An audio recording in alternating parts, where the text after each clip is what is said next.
Cricket ball సెంటర్లో ball చుట్టూ థ్రెడ్తో కుట్లేసి ఉంటాయి. దీన్నే మనం సీమ్ అని పిలుస్తాం. సో ఈ సీమ్ అనేది బాల్ని 2 పార్ట్లుగా డివైడ్ చేస్తుంది. న్యూ బాల్కి 2 వైపులా షైన్ ఉంటుంది కాబట్టి అప్పుడు బాల్ ఈజీగా స్వింగ్ చేయొచ్చు. కానీ ఓల్డ్ బాల్ని స్వింగ్ చేయడం అంత ఈజీ కాదు. న్యూ బాల్ని ఎలా స్వింగ్ చేస్తారు అనేది నేను సెపరేట్ వీడియో చేస్తాను. ఎందుకంటే వీడియోలు అంత ఎక్కువ అవ్వకూడదు కాబట్టి నేను ఓల్డ్ బాల్ స్వింగ్ అయ్యేటప్పుడు ఎలాంటి సైజ్ పనిచేస్తుందో చెప్పబోతున్నాను. కొన్ని ఓవర్లు వేసాక బాల్ ఓల్డ్ అవుతుంది కాబట్టి బాల్కున్న 2 సైడ్స్ కూడా షైన్ పోయి రఫ్గా తయారవుతాయి. ఇలాంటి ఓల్డ్ బాల్ స్వింగ్ అవ్వాలంటే బౌలర్ బాల్ని ఒకవైపు స్మూత్గా ఉండేలా ఇంకోవైపు రఫ్గా ఉండేలా చూసుకుంటాడు.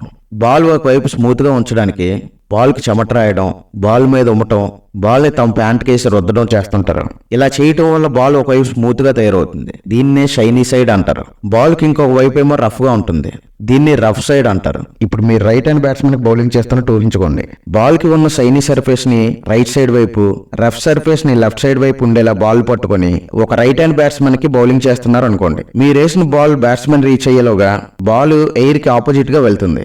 సో ఎయిర్ అనేది బాల్ సీమ్ మీద పడినప్పుడు ఎయిర్ 2 భాగాలుగా డివైడ్ అయిపోయి బాల్కి 2 వైపులా ఎయిర్ ఫ్లో అవుతుంది. ఆ ఎయిర్లో కొంత భాగం షైనీ సర్ఫేస్ వైపు ట్రావెల్ చేస్తే ఇంకొంత భాగం రఫ్ సర్ఫేస్ వైపు ట్రావెల్ చేస్తుంది. రఫ్గా ఉన్న సర్ఫేస్తో పోలిస్తే షైనీగా ఉన్న సర్ఫేస్ స్మూత్గా ఉండడం వల్ల షైనీ సైడ్ ఎయిర్ తొందరగా ఫ్లో అయ్యి బాల్ వదిలి వెళ్ళిపోతుంది. కానీ రఫ్గా ఉన్న సర్ఫేస్ వైపు గాలి వేగంగా స్మూత్గా ట్రావెల్ చేయలేదు. అస్తవ్యస్తంగా ట్రావెల్ చేసి లేట్గా తన ట్రావెల్ ఫినిష్ చేస్తుంది. మీకు అర్థమయ్యేలా చెప్పాలంటే ఎగ్జాంపుల్కి సేమ్ లెంత్ సేమ్ డిస్టెన్స్ ఉన్న 2 వేరు గుహలు ఒక్కొక్కటి 100 మీటర్లు ఉన్నాయనుకోండి.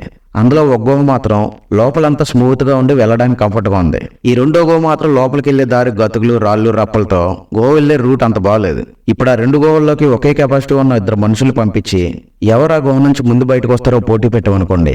వెళ్ళడానికి కంఫర్ట్గా ఉంది కాబట్టి రూట్ అంతా స్మూత్గా ఉన్న గోలోకి వెళ్ళిన మనిషి తొందరగా బయటకు వచ్చేస్తాడు కదా. సేమ్ అలాగే షైనీ సర్ఫేస్ సైడ్ గాలి తొందరగా ఫ్లో అయ్యి వెళ్ళిపోతుంది. అలా ఫ్లో అయ్యి వెళ్ళిపోగానే ఫోర్స్ అనేది బాల్ పక్కకు తోసేస్తుంది. అంటే బాల్ని ఆపోజిట్ సైడ్కి తోసేస్తుంది. అప్పుడు బాల్ బ్యాట్స్మెన్ వైపు వెళ్లకుండా వైడ్ గేత్ ఉన్న వైపు బయటకు వెళ్ళిపోతుంది. దీన్నే మనం అవుట్ స్వింగ్ అంటాం. అదే బాల్ ఇన్ స్వింగ్ అవ్వాలనుకోండి మళ్ళీ సేమ్ ప్రాసెస్. కాకపోతే ఈసారి బాల్ వేసేటప్పుడు రఫ్ సర్ఫేస్ అనేది రైట్ సైడ్ ఉండేటట్టు బాల్ పట్టుకొని బౌలింగ్ వేయాలి. అప్పుడు గాలి షైనీ సర్ఫేస్ నుండి తొందరగా ఫ్లో అయ్యి ఆపోజిట్ డైరెక్షన్ లో బాల్ తోసేస్తుంది. అప్పుడు బాల్ వికెట్ల నుంచి బయటకు వెళ్లకుండా వికెట్ల మీదకి అంటే లోపలికి వస్తుంది. దీన్నే ఇన్ స్వింగ్ అంటాం. So old ball in swing అవ్వాలా అవుట్ స్వింగ్ అవ్వాలా అనేది బాల్ వేసేటప్పుడు ఆ బాల్ తాలూకా రఫ్ సైడ్ అనేది మనం రైట్ సైడ్ ఉండేలా పట్టుకొని బాల్ వేస్తున్నావా లేకపోతే లెఫ్ట్ సైడ్ ఉండేలా పట్టుకొని బాల్ వేస్తున్నావా అనే దాని మీద బేసే ఉంటుంది. సో ఓల్డ్ బాల్ స్వింగ్ అవ్వడానికి ఇంత సైన్స్ పనిచేస్తుంది. నెక్స్ట్ వీడియోలో రివర్స్ స్వింగ్ ఎలా చేస్తారు, దాని వెనుకున్న సైన్స్ ఏంటి, క్రాస్ సీమ్ అంటే ఏంటి, క్రాస్ సీమ్తో బౌలింగ్ చేయడం వల్ల అడ్వాంటేజ్ ఏంటి అనేవి చెప్తాను.